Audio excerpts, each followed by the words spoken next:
അപ്പോൾ ഇതാണ് എൻ്റെ seat number. Excuse me, just ഒന്ന് മാറിയിരിക്കാവോ? ഇത് എൻ്റെ സീറ്റാണ്. ഓ സോറി, താനിരുന്നോളൂ. Okay, thanks. നോ താങ്ക്സ്, ഇത് തന്റെ സീറ്റല്ലേ, കുഴപ്പമില്ല. ഇയാളെ ഞാൻ എവിടെയോ കണ്ട പോലുണ്ടല്ലോ. ഏയ്, ചാൻസ് ഒന്നുമില്ല. ഇയാളെ ഞാൻ ആദ്യമായിട്ടല്ലേ കാണുന്നത്, പിന്നെ അങ്ങനെ ഇതിനു മുമ്പ് കാണാനാ?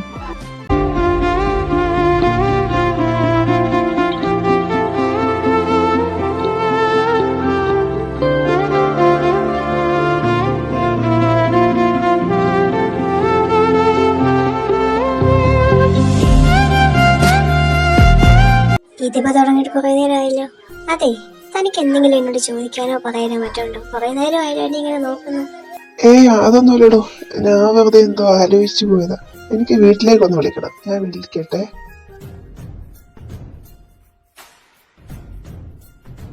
ഹലോ അമ്മ, ഞാനാ. ഇപ്പൊ ട്രെയിനിലാട്ടോ, അങ്ങോട്ട് പോയിക്കൊണ്ടിരിക്കുക. ആ അമ്മ, കുഴപ്പമൊന്നുമില്ല. ഞാൻ ചെന്നിട്ട് വിളിക്കാം. ശരി എന്നാ.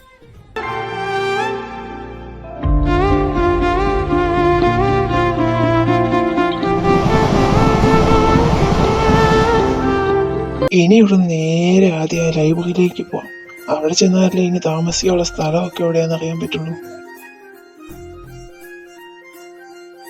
ഇതല്ലേ അയാൾ പോയ ലൈബ്രറി? എന്നിട്ട് ഇവിടെ ആരും കാണുന്നില്ലല്ലോ. ബുക്ക് വായിക്കുന്നവര് മാത്രമേ ഉള്ളൂ. എക്സ്ക്യൂസ് മീ, താനാണോ? ആരോ? അതെ, താനാരാ? ഞാനാ ഈ ലൈബ്രറിയിലെ ഇന്ന് വരെയുള്ള മാനേജർ.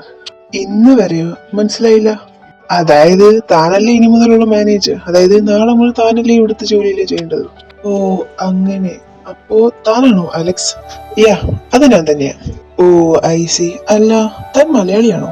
മലയാളിയാണോ എന്ന് ചോദിച്ചാൽ ആണ്, എന്നാലല്ല. അതെന്താ അങ്ങനെ? അത് പിന്നെ അമ്മ മലയാളിയും അച്ഛൻ പഞ്ചാബി. ആഹാ, അത് കൊള്ളാലോ. എന്നാലും എന്താ, താൻ ഇത്ര നന്നായിട്ട് മലയാളം സംസാരിക്കുന്നുണ്ടല്ലോ. അത് പിന്നെ കുറെ വർഷം ഞാൻ കേരളത്തിൽ തന്നെയായിരുന്നു, അതുകൊണ്ടാ. ആഹാ, താൻ വാ, നമുക്ക് അങ്ങോട്ട് ഇരുന്ന് സംസാരിക്കാം. ഓക്കെ, ശരി. ഇനി പറ, കേരളത്തിൽ ഇത്രയും ലൈബ്രറീസ് ഉണ്ടായിട്ട് എന്തുകൊണ്ട് ഈ മുംബൈയിലെ ഇത്രയും വലിയ ലൈബ്രറി തന്നെ വന്ന് ജോയിൻ ചെയ്ത്? അതൊക്കെ വലിയ കഥയാ. ഞാനൊരു ലൈബ്രറിയനാന്നുള്ള കാര്യം നീ മറന്നു പോകുന്നുണ്ടെന്ന് എനിക്ക് തോന്നുന്നു. നീ പറ, ഞാൻ കേക്കട്ടെ. എന്നാ പിന്നെ ശരി, ഞാൻ പറയാം. ഞാൻ വളർന്നതും പഠിച്ചതും എല്ലാ നാട്ടും പുറത്താണ്. എനിക്കാകെ അമ്മയും മുത്തശ്ശിയും മാത്രമേ ഉള്ളൂ. എൻ്റെ ഒരു വലിയ ആഗ്രഹമായിരുന്നു കേരളത്തിന് പുറത്തുപോയി പഠിക്കുന്നതും ജോലി ചെയ്യുന്നതും കറങ്ങാൻ പോകുന്നതും ഒക്കെ. എന്നാൽ അതൊന്നും നടന്നേയില്ല. പിന്നെ ആകെ കിട്ടിയൊരു വഴി എന്ന് പറയുമ്പോൾ ഈ ലൈബ്രറി ജോലിയാ. പിന്നെ പുസ്തകങ്ങളോട് എനിക്ക് പണ്ടേ ഭയങ്കര ഇഷ്ടം. അതാ പിന്നെ ഇത് തന്നെയാണ് തിരഞ്ഞെടുത്തത്. പിന്നെ കിട്ടുമെന്ന് വിചാരിച്ചതല്ല. ആഹാ, എന്നിട്ട് വേറെ എന്തൊക്കെ ഉണ്ടായിരുന്നു? പിന്നെ എന്താന്ന് വെച്ചാ, എനിക്കറിയില്ല, ഈ മുംബൈയോട് എനിക്ക് പ്രത്യേക ഒരു ഇഷ്ടം. ആർക്കും വിചാരിക്കാൻ പറ്റത്തില്ല, അത്രയ്ക്ക് ഇഷ്ടം. എന്തുകൊണ്ടാ ഇഷ്ടപ്പെടുന്നതെന്നൊന്നും എനിക്കറിയില്ല. ഇവിടെ വരണമെന്ന് എപ്പോഴും എനിക്ക് തോന്നാറുണ്ട്. അമ്മയും മുത്തശ്ശിയും ഒറ്റയ്ക്കാ വീട്ടില്. പേടിക്കൊന്നും വേണ്ട, കാരണം അവിടുത്തെ അടുത്തുള്ളവരൊക്കെ നല്ല സഹകരണമുള്ളവരാ.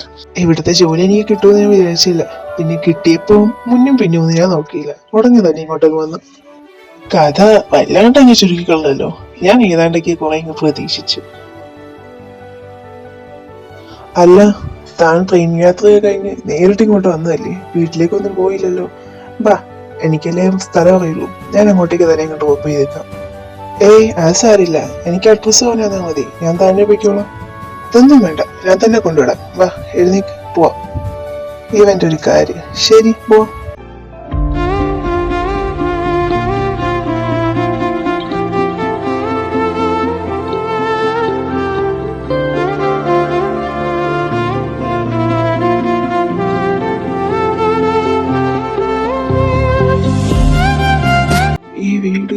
ഈ വീട് ഞാൻ എവിടെയോ കണ്ടിട്ടുണ്ടല്ലോ.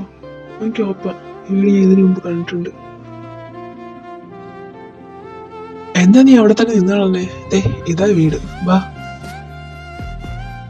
എന്താടാ, എന്തു പറ്റി? നിനക്ക് വേണ്ടി ഞാനാണ് ഈ വീട് വൃത്തിയാക്കിപ്പിച്ചത്. ഇഷ്ടായില്ലേ നിനക്ക്? ഏയ്, അങ്ങനൊന്നുമില്ല, എനിക്കിഷ്ടായി. എന്തോ ഈ വീട്ടിൽ എന്തോ ഒരു പ്രത്യേകത ഉള്ള പോലെ തോന്നി. ഓ, അത് പിന്നെ തോന്നിയില്ലെങ്കിലേ അത്ഭുതമുള്ളൂ. അതെന്താ നീ അങ്ങനെ പറഞ്ഞേ? അതെന്താ കാര്യം എന്ന് വെച്ചാ, 25 വർഷമായി ഈ വീട് പൂട്ടിയിട്ടിട്ട്. 2 ദിവസം മുമ്പ് ഈ വീട് തുറന്ന് വൃത്തിയാക്കിപ്പിച്ചത്. 25 വർഷമോ? അപ്പോ ഇവിടെ നേരെ താമസിച്ചിരുന്നവരൊക്കെ ഇവിടെ? അതിനെക്കുറിച്ചൊന്നും എനിക്ക് അറിഞ്ഞൂടാ. ഏകദേശം ഞാനിവിടെ വന്നിട്ട് 3 വർഷമല്ലേ ആയിട്ടുള്ളൂ. എന്നാലും എന്താ, നിനക്ക് വീട് ഇഷ്ടായില്ലേ? യാ, ഐ ലൈക്ക് ഇറ്റ്. എന്നാ പിന്നെ ശരിയടാ, നീ ഫ്രഷ് ആയി ഫുഡ് കഴിച്ചിട്ട് കിടന്നോ. ഫുഡ് പുറത്തുനിന്ന് മേടിക്കണം, ഇവിടെ ഒന്നുമില്ല. പിന്നെ എന്താന്ന് വെച്ചാ എനിക്ക് പോയിട്ട് വേറെ കുറെ പരിപാടികളുണ്ട്. എന്നാ പിന്നെ ഞാൻ അങ്ങോട്ട് പോകട്ടെ. എന്നാ പിന്നെ നീ പൊയ്ക്കോളാ, വെറുതെ നിന്ന് ടൈം കളയണ്ട. ഓക്കേടാ, എന്നാ പിന്നെ ബൈ, കാണാം. ആടാ, കാണാം നമുക്ക്. എന്നാലും ഈ വീട്ടിൽ നേരത്തെ ആരായിരിക്കും താമസിച്ചിരുന്നേ? 25 വർഷമായിട്ട് ഇത്രയും ഭംഗിയുള്ള ഒരു വീട് പൂട്ടിയിടുക എന്തായിരിക്കും? എനിക്ക് എന്തൊക്കെയോ വീടായിട്ട് ഫീൽ ചെയ്യുന്നേ.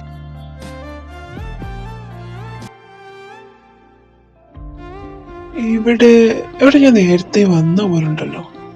ഏയ്, എന്തൊക്കെ എന്റെ വേഗം തോന്നലായിരിക്കും.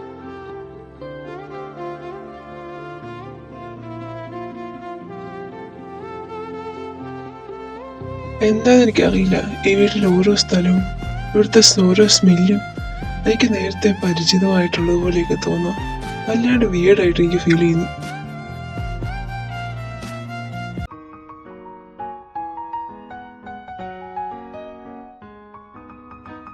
ആ, ഈ കറക്റ്റ് ടൈമിലാണല്ലോ വന്നത്. അതാണ് മോനെ, ഞാൻ എല്ലായിടത്തും കറക്റ്റ് ടൈമിൽ ഞാൻ എത്തും. അങ്ങനെ തന്നെ വേണോടാ. അവസാനം വരെ ഇങ്ങനെ തന്നെ ആയിരിക്കണം കേട്ടോ. മടിയൊന്നും പിടിച്ചാണില്ല. ഏയ്, മടിയൊന്നും ഞാൻ പിടിക്കൂല. നീ പറ, എന്തൊക്കെയാ ഇന്നത്തെ പരിപാടി ചെയ്യേണ്ടത്? തിങ്കൾ, ബുധൻ, ഞായർ ഒഴിച്ച് ബാക്കി എല്ലാ ദിവസവും ഇവിടെ നല്ല ആളായിരിക്കും. അപ്പൊ ആകെ ഈ 3 ദിവസം മാത്രം നമുക്ക് ഇവിടെ മൊത്തം ക്ലീൻ ചെയ്യാനും അടുക്കി പാക്കാനൊക്കെ സമയം കിട്ടത്തുള്ളൂ. ഇന്ന് ബുധനാഴ്ചയാണ്, അപ്പൊ ഇന്ന് ക്ലീനിങ് ടൈം കൂടെയാ. ഓ, അപ്പോ ഇന്ന് എനിക്ക് നല്ല പണിയുള്ള ദിവസം തന്നെയല്ലേ? എന്റെ ഫസ്റ്റ് ഡേ തന്നെ പണിയാണല്ലോ. അതൊന്നും സാരില്ലടാ, വേറെ എല്ലാം ശരിയായിട്ടു. ആ, ഇനിയിപ്പോ ശീലമാക്കാണ്ടല്ലാതെ വേറെ വഴിയൊന്നും എനിക്കില്ലല്ലോ. പിന്നെ ഇന്ന് ഇവിടെ ക്ലീൻ ചെയ്യണം. രാവിലെ 6 മണി മുതൽ ഉച്ചയ്ക്ക് 2 മണി വരെ നമുക്ക് ടൈമുണ്ട്, ഈ ദിവസമായതുകൊണ്ട്. പിന്നെ നാളെ വ്യാഴാഴ്ചയാണ്, തന്നെ രാവിലെ 6 മണി മുതൽ രാത്രി 8 മണി വരെ ഉണ്ട്. പിന്നെ എന്താന്ന് വെച്ചാ, ഇവിടെ 4 ബുക്ക് ഇരിക്കുന്നില്ലേ, ആ ബുക്ക് എടുക്ക ഒരു കുട്ടി വരും, അത് ഞാൻ കൊടുത്തേക്കണം. ആ സ്ഥിരം കസ്റ്റമറാ. ആണോ? ആരാള്? ആള് ഒരു മലയാളിയാ, പേര് തേജ. ആ കുട്ടി എപ്പോഴാ വരുന്നറിയോ? അവള് കുറച്ച് കഴിയുമ്പോഴത്തേക്കും വരും. എന്നാ ഓക്കേടാ, ആ കൊച്ചു വരുമ്പോ ഞാൻ അത് കൊടുത്തേക്കാം.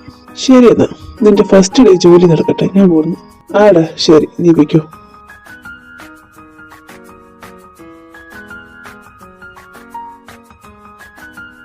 ശ്രീലങ്ക കൊള്ളാലോ. എന്തായാലും ആ കൊച്ചിന് ഒരു സമയമില്ലേ, അതുവരെ ഇത് വായിക്കാം.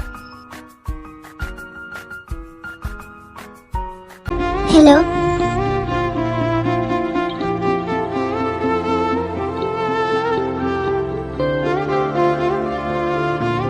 Excuse me. ഹലോ.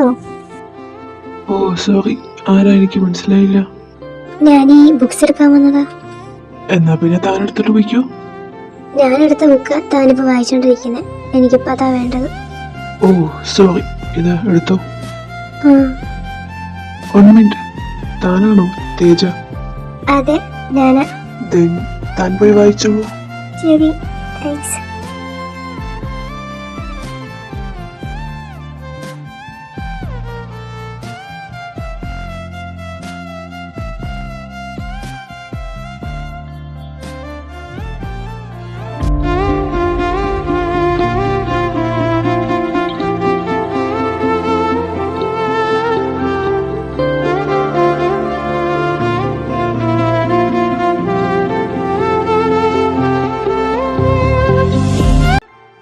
ശേ, ഞാൻ എന്ത് കാണിക്കുന്നത്? ഞാൻ എന്ത് അവളെ ഇങ്ങനെ നോക്കിയിരിക്കുന്നത്? ഞാൻ വായിച്ച അതേ ബുക്കല്ലേ ഈ വായിക്കുന്നത്. എന്റെ മനസ്സിലാണ് മൊത്തം ആക്കാതെ ആദ്യത്തെ കുറച്ച് ഭാഗം വായിച്ചുള്ളെങ്കിൽ എന്താ, അതിലെ ആ 2 കഥാപാത്രങ്ങൾ, അവരെ കുറിച്ച് ഒന്നുകൂടെ അറിയാൻ വേണ്ടി വല്ലാത്തൊരാഗ്രഹം. വിശ്വയും അവന്തികയും. ഓ, ഈ പെണ്ണിന്റെ മേലെ കണ്ണെടുക്കാൻ പോലും എനിക്ക് തോന്നുന്നില്ല.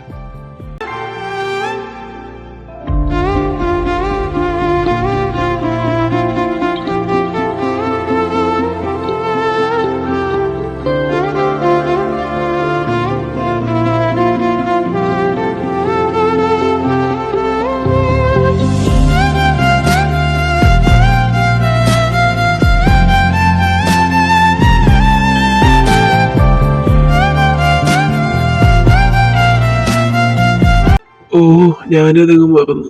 ലൈബ്രറി ക്ലോസ് ചെയ്യേണ്ട സമയമായില്ലേ? എല്ലാരും പോയല്ലോ, ഇവള് മാത്രം പോയില്ലല്ലോ. ഇനിയിപ്പോ ഇവളടുത്ത് പറഞ്ഞു വിടണമല്ലോ.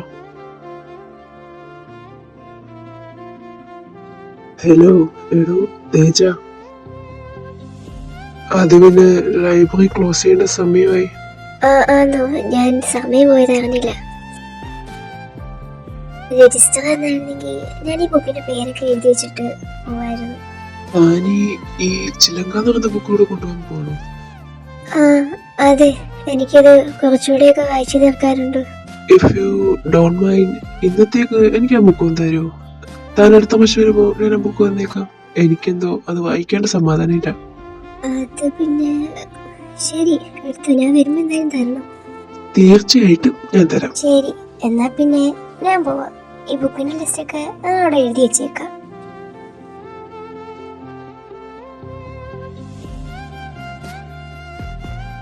അങ്ങനെ എന്റെ ഫസ്റ്റ് ഇടയിലെ പണിയെല്ലാം കഴിഞ്ഞു.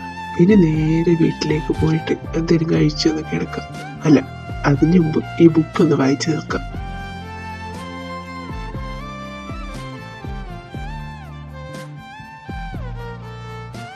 ഓ സോറി, ഞാൻ അറിയാതെ.